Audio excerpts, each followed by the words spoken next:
SBI ग्राहकों ପାଇଁ ବଡ଼ ଘୋଷଣା। ଯଦି ଆପଣଙ୍କର ଏସ୍ବିଆଇରେ ଆକାଉଣ୍ଟ ଅଛି ଆଉ ଆପଣ ବି ଜଣେ ଷ୍ଟେଟ୍ ବ୍ୟାଙ୍କ ଗ୍ରାହକ, ତେବେ ଏ କଥା ଆପଣଙ୍କ ପାଇଁ ବଡ଼ ଗୁରୁତ୍ୱପୂର୍ଣ୍ଣ। କାହିଁକିନା ଏସ୍ବିଆଇ ତାର ଏହି ସେବା ବନ୍ଦ କରିବାକୁ ଯାଉଛି, ଯାହାଫଳରେ ଅନେକ ହିତାଧିକାରୀ ମଧ୍ୟ ଅସୁବିଧାର ସମ୍ମୁଖୀନ ହୋଇପାରନ୍ତି। ତେବେ କ'ଣ ରହିଛି ଅପଡେଟ୍ ଜାଣିବା ତା ପୂର୍ବରୁ ଭିଡ଼ିଓକୁ ଲାଇକ୍ କରନ୍ତୁ। ସବସ୍କ୍ରାଇବ୍ କରିନଥିଲେ ଏବେ ସବସ୍କ୍ରାଇବ୍ କରି ପାଖରେ ଥିବା ଘଣ୍ଟି ଚିହ୍ନକୁ ଦବାଇ ଦିଅନ୍ତୁ।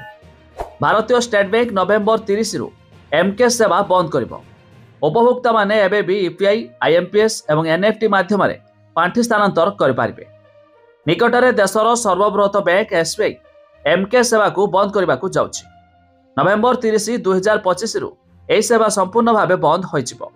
तेरे भारतीय स्टेट बैंक घोषणा करिछि जे यह नवेम्बर 30, 2025 पर ऑनलाइन एसबीआई और योनो लाइट रे एमकेएस पठाइबा और दाबी करने सुविधा बंद करिवो।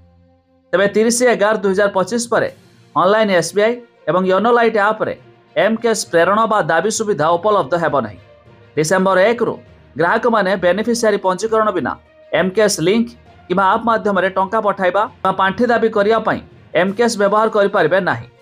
तेबे तृतीय पक्ष हिताधिकारी को टंका स्थानांतर पई दया करी यूपीआई, आईएमपीएस, एनईएफटी, आरटीजीएस इत्यादि विकल्प कारबार पद्धति व्यवहार करंतु। तेबे एसबीआई यार वेबसाइट रे पोस्ट करिछि।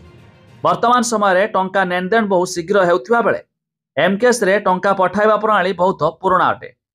तेबे डिजिटल टंका कारबार को अधिक सुरक्षित और द्रुत करने पई बैंक एमकेएस माध्यम रे टंका पठाइबा पद्धति को एसबीआई बंद करने को जाउछि। तेबे आपणकर एसबीआई रे अकाउंट अछि कि नाही ता निहाती कमेंट करी जणाइबे।